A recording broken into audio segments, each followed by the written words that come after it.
This is TWiT. This episode of Tech Break is brought to you by our friends at IT Pro TV, now called ACI Learning. Provide more support for MSP teams by keeping their skills up to date in all aspects of IT, including MS Cloud, AWS, CompTIA, and so much more. TWiT listeners can receive up to 65% off an IT Pro Enterprise Solution Plan. The discount is based on the size of your team when you fill out their form. I was looking at all of my, media friends, especially tech people, and we were just feeding. Like, we were feasting all weekend on every little update. Oh, Sam Altman posted a tweet of his guest pass. That was the latest thing. So we're going to be talking about everything happening at OpenAI, and specifically the surprise firing of Sam Altman, CEO of OpenAI, on Friday because of his board. It just kind of hit us all at once. And I'm wondering, can somebody help us break it down? Like, Paris, I feel like you're probably following this closely.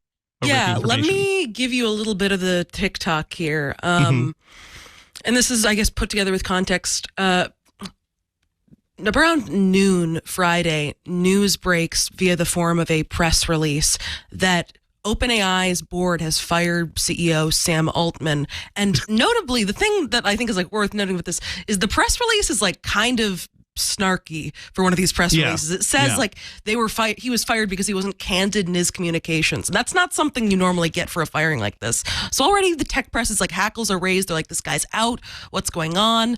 Then a couple minutes later, or I guess within a couple of hours, we get word that Greg, the president of OpenAI, has resigned as well. Around the same time, there's an all hands within OpenAI. You've got the new CEO or interim CEO, Mira.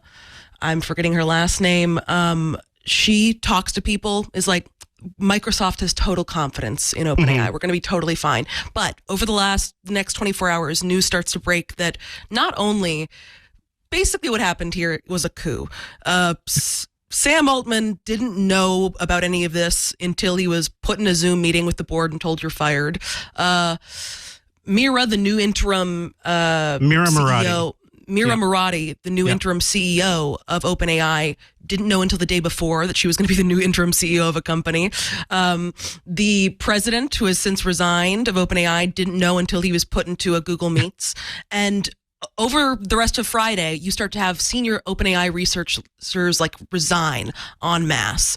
It's absolute chaos there. By Saturday, we start to get news that Sam Altman and his president and some of the people who have resigned are thinking of starting their own competing AI company and are talking to investors. People are freaking out. You get word that Microsoft didn't even know that Sam Altman was being pushed out. It seems like no one knew but the members of the board and kind of a small cabal of people. Just wild. Yeah. Over the last 24 hours, we've learned that people within OpenAI are trying to get Sam Altman back and rehire everyone who resigned. And ostensibly, if that happens, that means the board will be out as well. That was so. We are recording this on Sunday night. We heard, and I believe The Verge and the information was following. There were discussions on Saturday night about this. Didn't go anywhere. Apparently, as we are recording this, Sam Altman is on the premises of OpenAI and is currently having this discussion with the board. So maybe by the time we are done with this recording, we're going to break news live. There is a non-zero chance that during the recording of this, Sam Altman is reinstated as the CEO of OpenAI. He is in the building right now. This is I don't know. I cannot remember when last there was a media thing like this. Alex, Anthony, thoughts? Yeah, I think that it's a pretty it's going to be a fascinating. There's almost a whole book in here that is of all the things not to do. I think it's mostly a lesson book, as opposed to a book about where to go with this. There are some reports that some of this started with a reduction of responsibilities for Sutskever over the summer, and this is probably where the story really begins. Is him getting a little less responsibility over the summer, taking that badly, and then starting to turn the crank. You're talking about someone who probably is not on the the far end of emotional intelligence scale. There's a picture that I saw. This is like a whole company filled with that. But yeah. But it is. But I think that the problem that they had with Sam Altman was pretty far out there as far as being able to engage with people and engage with employees, engage with the industry. They didn't have a lot of other people that were able to do that. And so But I think that Sutskever, started to turn this crank, started to build up this, and I think that something, probably some issues that happened over the last week and during the conference last week, the APEC conference, where Altman kind of casually says, there's only been 4 times when we've really seen anything really happen with our technology, and one of them happened a couple weeks ago. And I have a feeling that's when Ilya goes, see, we got to get him out here right now before he does any more damage, blah, blah, blah, blah, blah. But I think that really he had a plan to move that down the path. And, and I think that if you look at, I think that the folks that voted for it are the folks that are the most concerned about the technology. And I thought about it. I was like, I think that this might permanently damage OpenAI in a variety of different ways, and that might have been their intention. I mean, it does permanently damage it because they think it's going too fast. They want to put a brake on it, and they're willing to spike it to do that. So I don't think that it was necessarily. At first, I thought it was a huge miscalculation. I said that on Twitter. Yeah. I don't know if it is. I think that damaging, putting a spike in the company, is that might have been the intention. Yeah. And it's kind of what you get with this kind of when you build a board of academics as opposed to operators. Academics, some business people, but it's a weird structure. And I just want to make some things clear here. You're talking about OpenAI co-founder and chief scientist Ilya Sutskever, who is basically head of the research side. And from everything I've read, is basically, it seems like this came down to a big, I guess, disagreement about the direction of the company between the business side, like Sam Altman's side, and the research side, which is Sutskever's side, who really wanted to slow things down. But also, how could this even happen? Like, Anthony, can you help explain what the heck is going on with this board? Because this is not a normal company. OpenAI is a very strange organization overall. Right. Well, I can't claim to be an expert on it, so hopefully you guys will correct me. You're in the hot seat, Anthony. Here. But my sense is that my understanding is essentially that, OpenAI started as a nonprofit and there's sort of a for-profit entity within it, but the nonprofit board still controls it. And so the incentives and what the board is essentially supposed to be kind of optimizing for is not necessarily the same as it would be for a for-profit company. They're essentially not accountable in quite the same way that a for-profit board, which, not to say that's like an amazing structure or transparent structure either. It's interesting. It's certainly, yes, but it was very surprising, I think, as you read just sort of checking in with this over the weekend, you'd see the story start to get fleshed out because a lot of people are like, who is the OpenAI board? Like, who are the people making these decisions? And so it seems like part of the reason they were able to do this is because it's sort of this unusual governance structure. And I mean, definitely one of the things that when I read that initial announcement was I thought, he must have done something really bad. Yeah. The way they worded it, you're like, there may be something really terrible they discovered, and, for various legal reasons, they're not disclosing it, but I'm sure it'll get leaked. And it really seems like that isn't the case. I mean, again, maybe other things will come to light, but that it seems like much more about this, essentially the schism within the company and essentially that people felt like they didn't like the direction that Sam was taking the company in, and they tried to take him out, and it seems like have failed because they didn't have the support of the rest of the company. This whole thing feels like, sorry, Paris, I will get to you. It feels like an Aaron Sorkin script. It feels exactly like watching the Steve Jobs movie, which I left, by the way, but it is so dramatic and so heightened. Paris, go ahead. No, it absolutely does feel like this. Yeah. I mean, I feel like it's unprecedented in business that a company's leader is going to be like defenestrated like this and then somehow pulled back up into the window and the window closed. But I was going to say in the span of a weekend. In the span of a weekend, conceivably, instead of weeks or months. It's wild. I do think one aspect of this that is interesting when you talk about OpenAI's board being this nonprofit entity that's supposed to serve as a check on the for-profit business is that it adds an interesting color to the fact that so many OpenAI investors, including Microsoft, are now pushing for Sam Altman and his group to be reinstated because that would mean a new board. And is that new board going to be nonprofit or for-profit? If it's for-profit, that could be very good for investors who have a vested interest in this. Go ahead, Alex. I was going to say that we have to remember that this board is not accountable to the benefit of the company. It's accountable to the nonprofit, and so so them making the decisions that they were put together there makes sense in the context that they have it there, but. this grew way out of control. Like this is so far out. It's one thing to say, oh, we got to change something in a little nonprofit. It's another thing to have a $70 or $80 billion juggernaut moving in an industry that's about to hockey stick and then dump it is like, throwing a spike into a, into a tractor trailer engine at full tilt. It's kind of amazing to watch. Yeah. Yeah. So I think that I do think that now they have to decide what they are, and who they are. I think that, again, if, Sam Altman, it'll be interesting to see if he's going to come back to it. I think the reason he comes back is he knows it's going to take a long time to build models again. So it would take 2 or 3 years for him to get back, and the industry could be in some other place by then to get back to where OpenAI is. The reason he doesn't come back, obviously, is because he has probably almost unlimited funding right now. Like if he wanted to raise $1 billion by Friday, he would have it, to do this all over again. And so I think that that's the, I think that those are the ups and downs of that process. But I do think that he clears the board if he goes. I wouldn't go back if I hadn't cleared everybody who voted against me, everybody who thought about it, and everybody that knows them. You're all out. You're all out. Like, I mean, you just wipe out everybody that's connected to that, and then clarify the board, reduce. I mean, the reason that a lot of these big companies are big companies is because they have a very strong CEO or almost absolute control by the founders.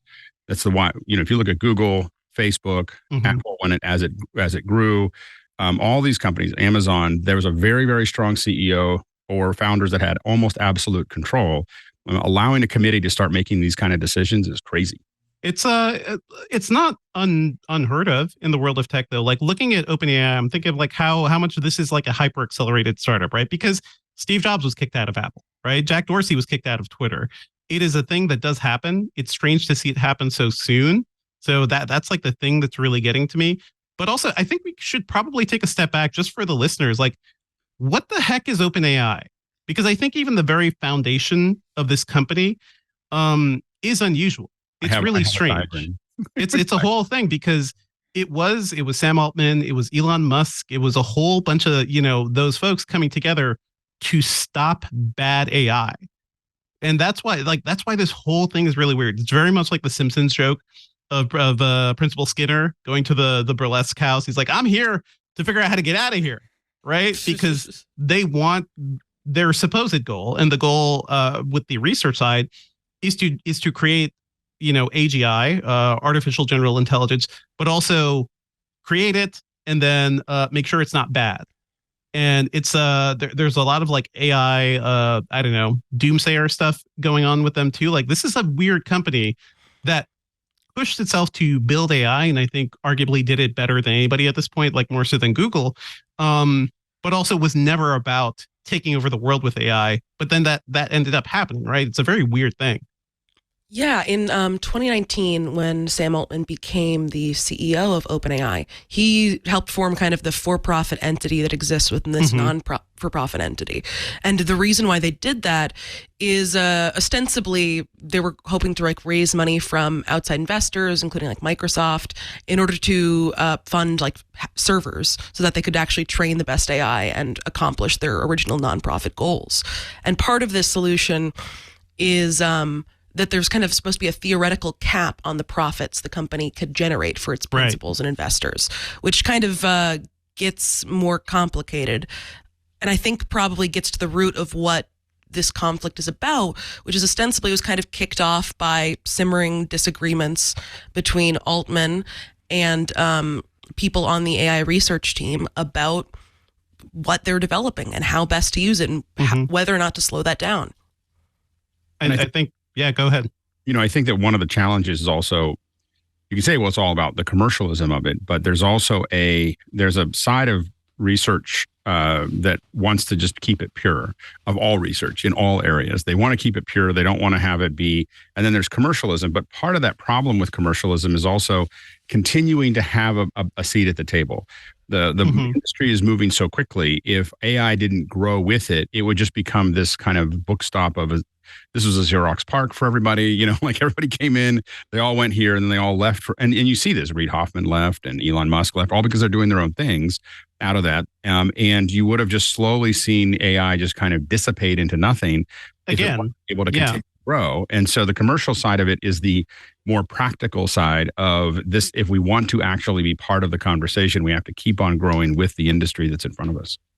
Arguably, they're the ones like also accelerating the industry too, which is the weird like cycle OpenAI is in, but also the weird cycle I think the tech world is in right now. Like, I'm thinking about like what happened with Microsoft this year, folks, and early in the year, Bing Chat became like the thing that kind of wowed everybody early on, and seeing them directly integrate ChatGPT, I think kind of blew everybody away. Google was caught flat-footed, and everybody kind of raced, and generative AI became like the thing we were all talking about this year. But I was just at the Microsoft event in September, the one where they announced, hey, Copilot is coming to Windows, right? It's going to be the new essential thing. And I couldn't help but like look around and be like, I don't know who needs this. Who wants this? And it's a tool that you also can't fully trust, right? Because we still know the AI hallucinates. It's not always delivering factual information. It is pulling information from the internet, but not always like approved sources or something. So I remember asking Microsoft executives, like, what are you guys going to do when like these things are spitting out wrong information to, grandma who's asking for computations or something, or for recommendations for something? And the response I keep getting from people is that we hope our users will understand that this is a learning experience. And to me, that does not feel like a good answer. Yeah, I mean, there's a lot of human beings spewing out a lot of inaccurate this is true information as well on the internet. But I don't expect my computer to do that, Alex. Well, like I don't expect like I hit the start button. Yeah, the computer's limited to what it has access to. And AI is very much like, I always think of AI. I have ChatGPT open all the time, and I knew that it broke some curve when my wife, who is not the kind of person that would jump into all of this, she was saying, "Oh, I was working on these Christmas presents, and I asked it for ideas, and I was like, you're talking to ChatGPT?" She was like, "I have the app on my phone. It's great." She does it all the time. And so it's crossed some angle of where it's really powerful is brainstorming. I'm trying to think about something. I'm trying to whatever. I'm not going to put this in a court of law. I just want you to give me some ideas and some other. I make recipes out of it. I make a lot of soups that are made out of ChatGPT, and so it's good for those kinds of things. Yeah. I think that it's very book smart. So when I have a tendency to view theoretical knowledge as almost more dangerous than no knowledge, because you are interacting with the construct, not reality, and so it's like somebody who's read a whole bunch of things about something about playing the piano. It doesn't mean they can play the piano. so they know a lot about how to do it. They just don't know how to do it. And so the thing is, I think ChatGPT is very much like book smart folks who have read a lot of things about something, but until they actually do it, ChatGPT hasn't had that opportunity. So it doesn't have that knowledge. And I think a lot of the hallucinations come from that. Yeah, it's going to get better, of course. Like Paris and Anthony, like, are you folks like actually using any of the AI tools at this point? I use it as a party trick. That's it. I use it every day. For what? Mid-journey. Okay, soups. Yeah. But yes, what else? Good soups. So when I'm brainstorming about something, okay, I don't quite understand how this technology works. I'll say, you are now the key with ChatGPT, by the way, is source protocol target, and if you do source protocol target, you get a very, very accurate, or much more accurate view of things, which is, you are this. So you are a teacher, you are Richard Feynman, you are whatever that is. Explain this to me, and this is who I am, who's receiving it. So explain it to me like I'm a fifth grader, explain it to me like I'm a college student or whatever.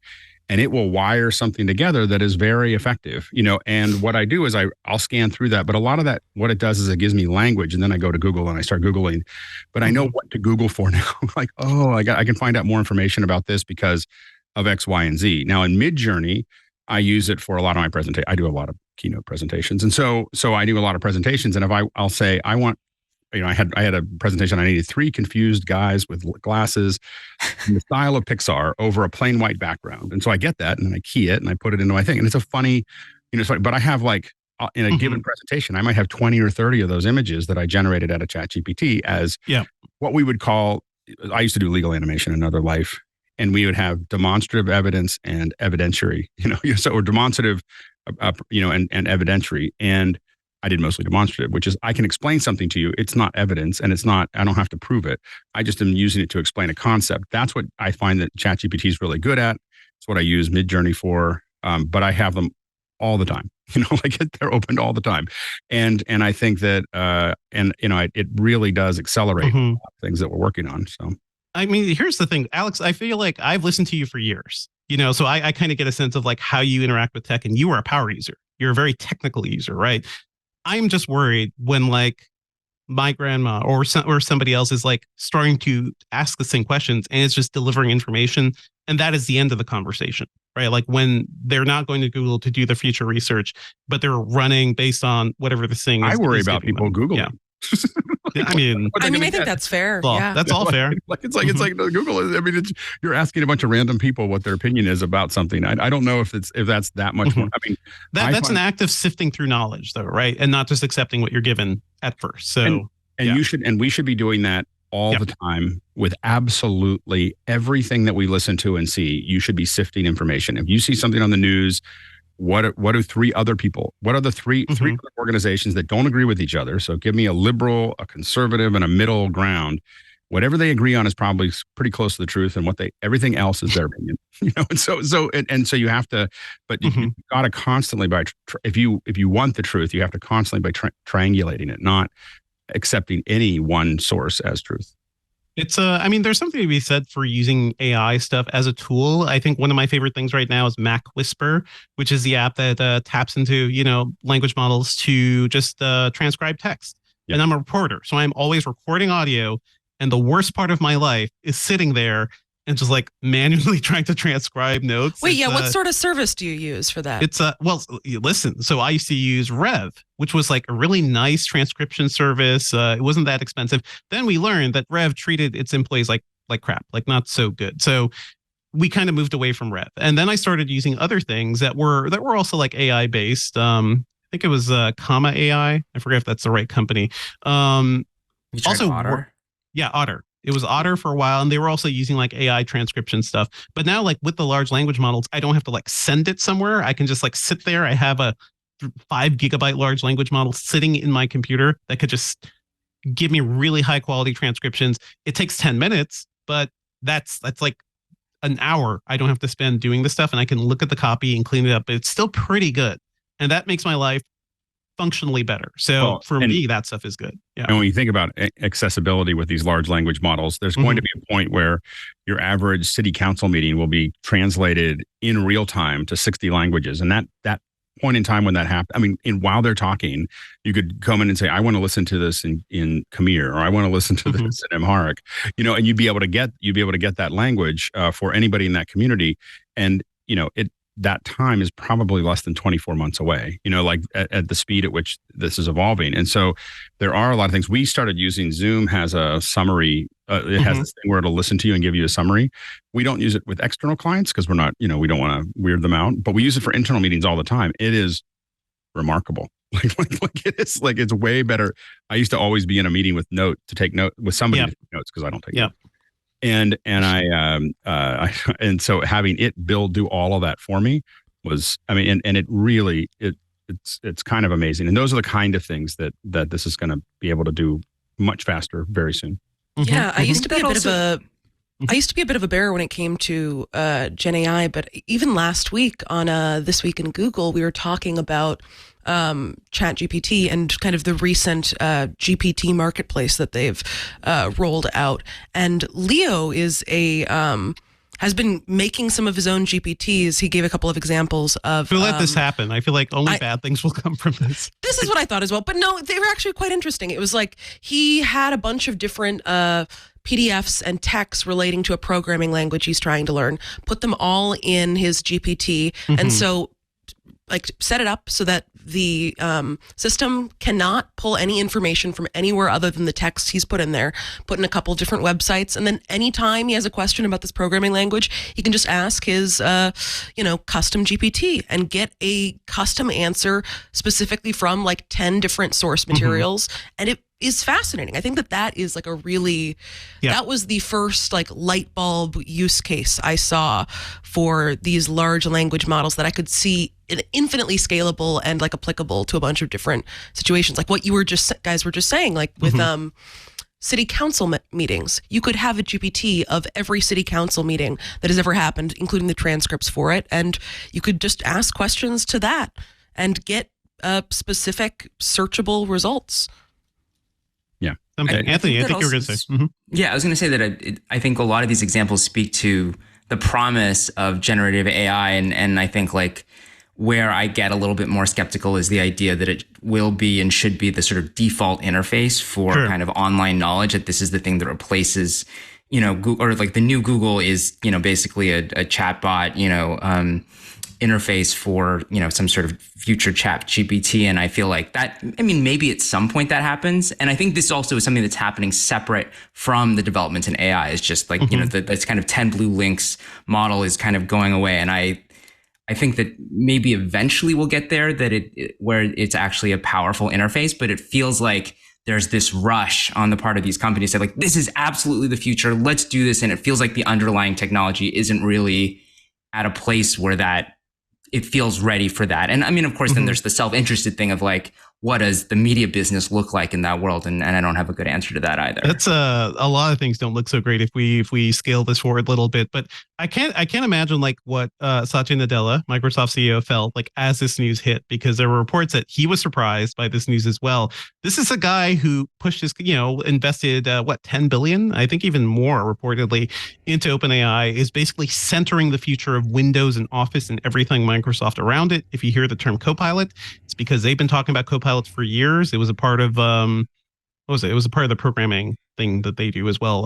So Microsoft has bet so much on it. So to have like something like the CEO of the company potentially fall off, I don't know. It kind of rocks the boat. It reminds me of like when they were starting to do Windows 8, and I remember sitting in a hotel in Barcelona at Mobile World Congress while Microsoft was talking about the vision of tablets on Windows.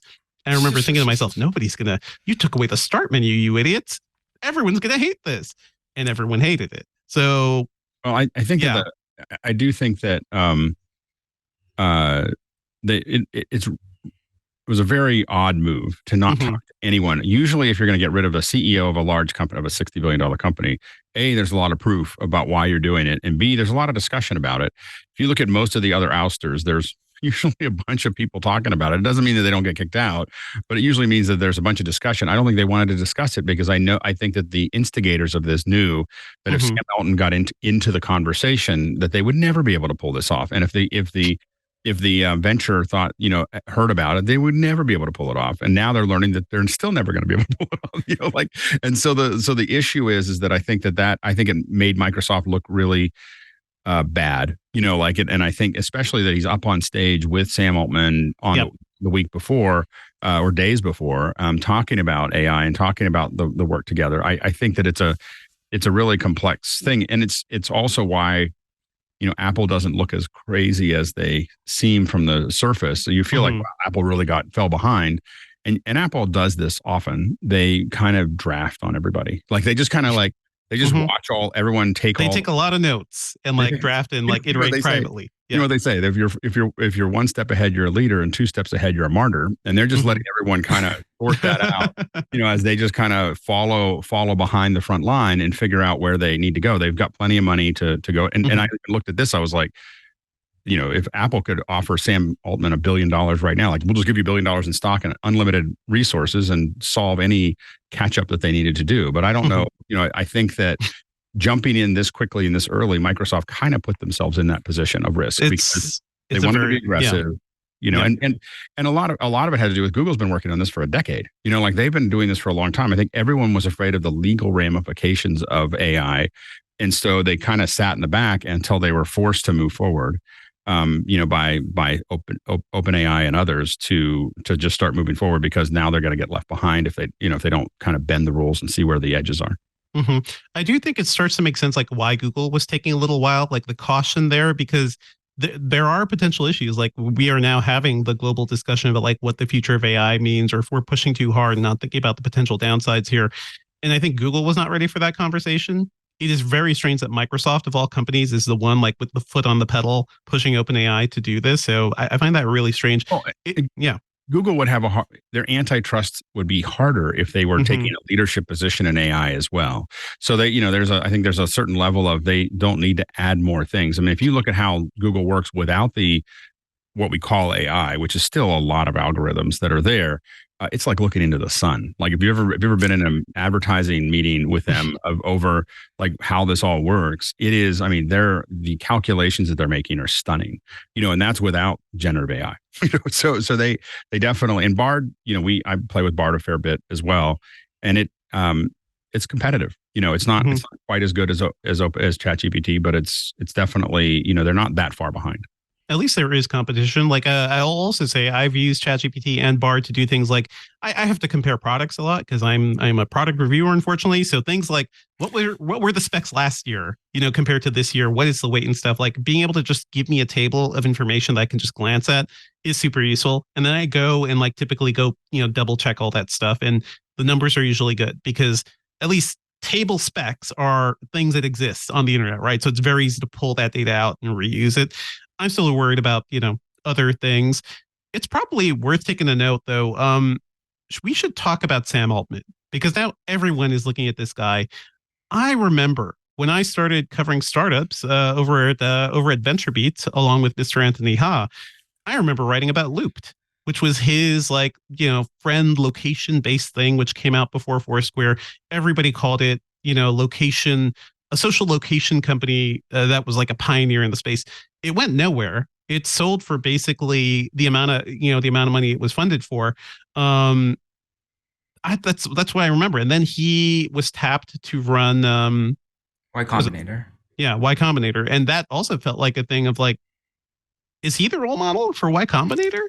I don't know. Like, do you guys have any thoughts about Altman as a leader? Because he is not the tech guy. He's not the one producing, the AI algorithms and building these models. He's the guy kind of pushing to get things done, right? Well, but also Steve Jobs wasn't the one writing the code either. Right. It is someone who is asking the right questions, saying, killing the right things, and pushing energy towards the things that make difference and making all the deals. I mean, if you look at if you go back to Apple, look at Tim Cook. A lot of Tim Cook's job is to keep people from regulating Apple out of existence.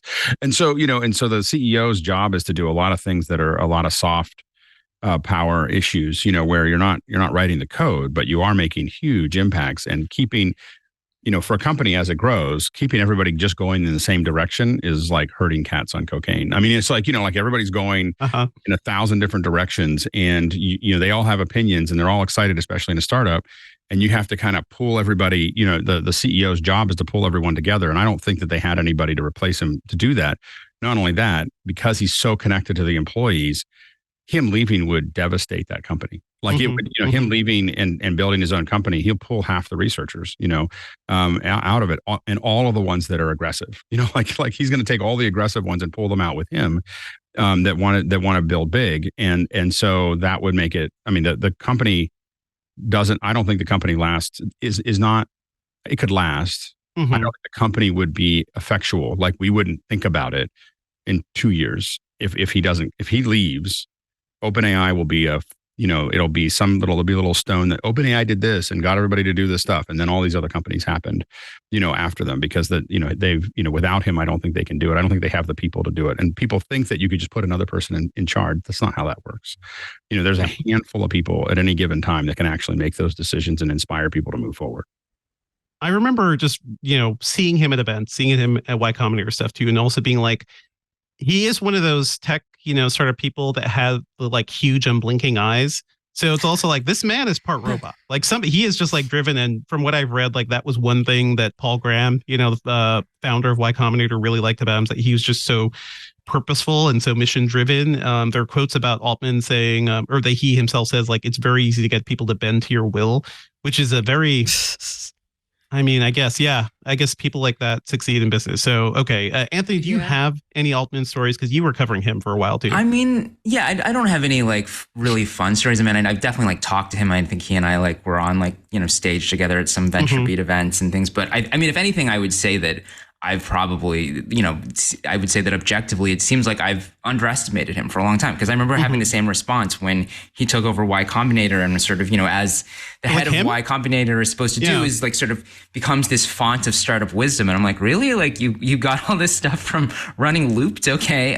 But, it seems, I mean, again, I think there's some question about exactly sort of why he left and how effective he was at Y Combinator. But it's certainly, OpenAI, it's sort of hard to argue that he hasn't essentially become the face of an industry. I mean, both in positive and negative ways. But I think there was a long time where I was just kind of like, this guy who's like the same age as me and who'd had this sort of startup that wasn't that successful, I don't understand why we're talking about him this way. But since then, I mean, it seems like he, obviously has achieved a lot. And I also, to Alex's point, I think give a lot of credence to the fact that, the people who work for him at OpenAI are the people who probably know him a lot better than certainly than I do. And the fact that they all were kind of like, okay, if he's gone, we're gone, I think seems pretty telling.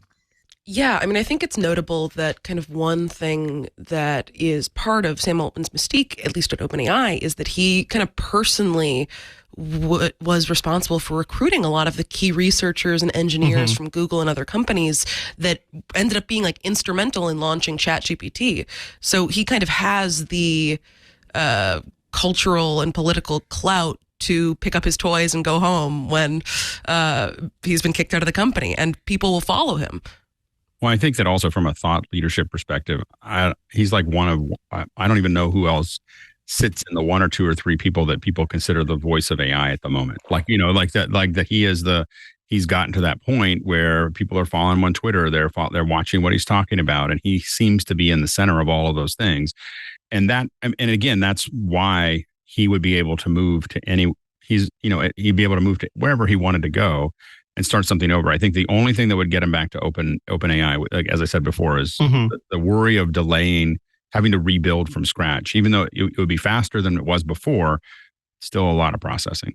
Well, yeah. I would also imagine that if whatever new thing he started, that he'd probably be like locked in like litigation with OpenAI for years in terms of like, you can't just steal the researchers. Was he allowed to hire these people? Like, did he use any tech? And maybe he'd be totally unclear, but I just think from a headache perspective, it's probably way less if he comes back. Welcome to California, though. I mean, there's not a lot of non-competes don't exist. Right. I know they're not enforceable. Yeah. And the thing is that the problem is that you get in trouble when he plans to leave and then sets other people up to leave with him. He's got all kinds of legal problems. When you cut him off but he can still call back and pull anybody he wants out of it. In California, you can do that all day. And so the thing is the fact that they fired him suddenly without allowing him to do anything leaves him it's a much clearer path for him to go and just gut the company than if he had decided he was going to leave, and then if he socialized it for 2 months that I'm leaving and you're coming with me and everything else. That is super complicated anywhere. But if you fire him, he can go back and just strip you dry, in California. That's, so again, that's both the advantage and the disadvantage of being a California company. The most recent update is a deadline has apparently been set for 5 p.m. Pacific time today, we're waiting. On Sunday. We're waiting for the board to either agree to Altman's demands and or not. I guess part of the holdup is his demands involve, the board basically stepping down and new people being reinstated, which is going to be difficult for the board to agree to. I just think that to save face, they should just step down. Like the board should just step down or they're going to sit on a sinking ship for the next 2 years being blamed for it. Like if I was on the board at this point, I'd be like, well, we overplayed that one. And let's let it go. People will slowly forget who we were. We'll just kind of sink back into the weird into the bushes. We'll just everything is Simpsons references. Everyone will just kind of they should step down and get out of the way, because otherwise they're going to sit on a company, and every time something goes wrong, and every time we see AI, all these researchers leave, we see the company stumbling. It's all going. Their names are going to come back up over and over and over again in just a self-help version. I would get out of there right now. This wouldn't be the first investor. I would imagine that also I would probably be like, not just let's get rid of these board members, but let's have a conversation about what the structure of this company is, and to what extent does the nonprofit fully control the for-profit. And if anyone thought that they were going to create a crazy structure for their company, you can see every VC now is going to be like, no. Like we hear that often when you do a startup, and they're like, no, they don't want anything complicated. They just want you to build a C Corp and have everybody put money into it, and let's not make this complicated. And this they took the chance on, and it is a crazy. I mean, I think it's crazy. It's crazy. Structure. If you look at it, I have it quickly. everybody up. Anyway, it's just a crazy structure that they do. It's certainly a wild structure. Like we talked about this, like it was founded as a nonprofit. That nonprofit still exists, but it controls the for-profit subsidiary, which is a capped profit thing. One thing I want to ask before we move off of this, is it a good thing that maybe the reason it was so complicated is because they kind of had this true belief that AI could destroy us all. Like this was an anti-apocalypse organization. Basically, Altman has talked about, like, he is a doomsday prepper. He is a guy, he has a whole bunker set up somewhere. He could fly to it. He is ready to, survive based on whatever disaster could happen. It's a bunch of people who have very weird visions of the future, basically controlling where AI is going now. Like, do we think, should OpenAI be the ones doing this? Because I feel like that's part of the problem too. Well, who, if not them? I mean, at least they had a good intention when they started. I mean, like almost everybody else is just turning the gas on, and not really worried about it. And I think that because a lot of this stuff was open sourced early on or made available, it kind of made it very hard to defend. Like, it's not like you can just shut a company down. It's over. Like the Pandora's box is opened, and there is no way anybody's going to put it back. No ways anyone's going to put it back in the box. And so at this point, you have to kind of write it out. This is what I was looking for before. This is the diagram. And so have this really complex diagram here where you have the you have your you have this, so this is what started, right? And then you have this, they build this holding company for the employees and the investors. And then this is what everybody put their money into down here. And then this controls this. And this has to be, in my opinion, probably simplified. And meanwhile, the board, like, we should make this clear, the board has no stake in this company. Like in a lot of other companies, if the company gets rich, the board gets rich. Like, that is their impetus to make money. Not literally not the thing here. They are trying to stop bad AI. Like, that has always been the goal, apparently. Yeah, I mean, I think as a utopian view, I think that made sense. But I think that the thing is that, and with no sudden moves, it still makes sense to have a board. But this board that they have right now really belonged as a board of advisors that they talk to, not the board of directors. So the thing is that I think that what they need to do is have a board of advisors that's made from the nonprofit, but the board of directors that makes a decision on who's running the company should be a standard board of director with normal board members that aren't for the most part in academia, and not allowed to, you don't have the board of advisors running with knives, that's not their role. And so this group has to be moved to an advisory role and have the board of directors actually done it. Or give up and let AI dump into the sea, OpenAI, but it's going to go into the sea if they let him go, it's not going to stick around. Okay, There's I have more. A question. Yeah, go ahead. I have a question for all of you guys. We're coming up. We got 2 hours till the deadline. What do you guys think is going to happen? Give me your short predictions. I don't think the board's going to leave. I think they're going to sit tight because there is no reason for them to. The goal is their fear of like what OpenAI is doing, and I think everything we've seen from Altman is that he is just pushing all the way. Like, it doesn't even seem like he has those fears. He just wants the big AI. That's my thing. Let's do this, and then we need to go to an ad for Leo. So let's quickly. What do you guys think? I give it 75% that I agree with you. The board doesn't change, and within 2 years, OpenAI is kind of a footnote in what happens, and all heck breaks loose. Like in AI, because they're no longer contained by a company that has got this kind of control. 25%, everybody steps down. So, Sutskever and everyone connected to them just is gone. So I give it a 75-25. Anthony. I think Sam comes back, the board steps down. Maybe there's some sort of concession to sort of save face for them where they get there's some sort of advisory board that they get a representative in, or they get something where they're still like ostensibly involved with the company and its mission. But I think that it's sort of hard to, I think that they probably can see that there's not really a path forward for the company if they stay.